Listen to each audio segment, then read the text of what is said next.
Hello, welcome to Tabletop CP and the game preview for June 22nd, 2024. And this week we're beginning our Breaking the Jitra line campaign for Chain of Command.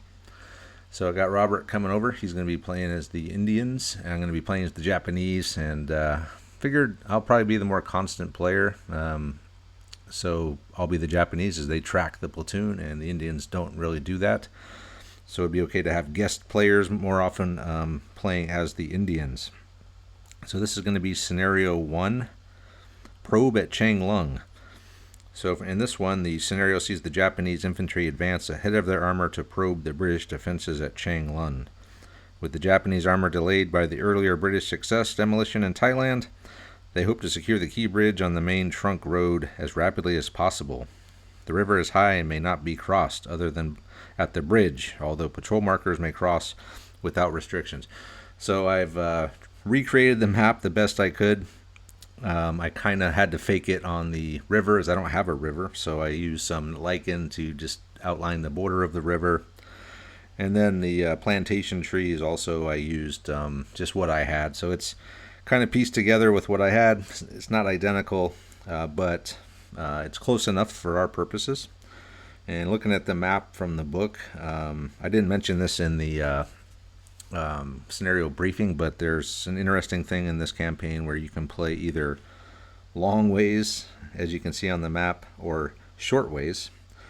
And the way you do that is you have the Japanese spend a turn doing recon, and that would allow them to attack across the shorter width of the board instead of along the length of it.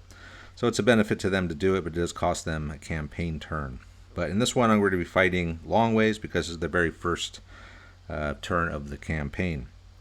So yeah, I'll be attacking, and Robert will be defending with the green Indian platoon, which should be pretty interesting. So I'm not going to go into all the specifics of this mission right now, but I will in the video when we put the edited video out. So look for it there, but right now let's go ahead and look at the forces. First up, we'll check out the Japanese platoon. So this is a platoon from the 5th Motorized Reconnaissance Platoon. And this platoon is pretty much going to have to fight the entire campaign. We do get one extra platoon at the end to do a simultaneous attack, but these guys are going to fight in every battle. So I have to track that, track their experience and their losses via the At the Sharp End supplement for Chain of Command. So these guys are regular. They're experienced jungle troops, and they have 5 dice with the automatic red dice, which is awesome. Platoon headquarters are going to have the senior leader with sword and pistol, Lieutenant Tanaka, a veteran of many wars, or many battles, I should say. And we're going to have the inferior senior leader with rifle. So we're going to have 3 squads. So each squad is going to have a junior leader with rifle. It's going to be an LMG team with a Type 96 LMG with 4 crew. Then an 8-man rifle team, so 3 of those. And then we're going to have a grenade discharger squad, which is going to be commanded by a junior leader with rifle. And there's going to be 3 grenade discharger teams within this squad.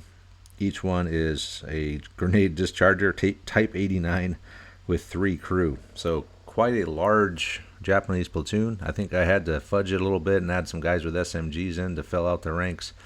They won't play as SMGs, but they're just in there to fill out the platoon. I didn't really want to make this smaller, as I'm already going to have to keep this platoon alive through the whole campaign. So I wanted to make sure I had a full platoon going in.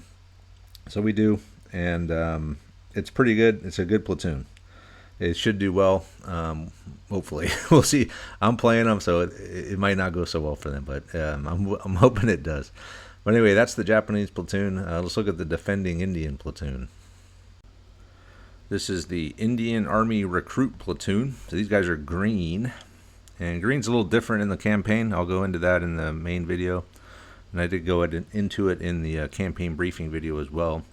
But they're green. They're poor jungle troops. And they only have 4 command dice. So that's right there. That's a pretty big blow to sustain before you even start.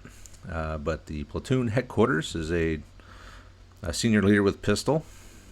And they have an inferior senior leader with rifle as well. And rifle section 1, there's going to be a junior leader with rifle. There's going to be an LMG team. It's a Vickers or a Berthier LMG with 3 crew. And a rifle team. So there's only 1 of those. A normal British platoon's got 3 of those. But in this platoon, there's only one. And then the other two sections 2 and 3, are a junior leader with rifle and 11 riflemen each. So big single team squads. And again, I had to stretch as far as I could to get enough guys, and I made it. They're all Indians. There may be an SMG, or I gave the inferior senior leader an SMG. It's a support choice for 1 point, but the Indian player is going to get it for free because I didn't have any more rifle junior leaders.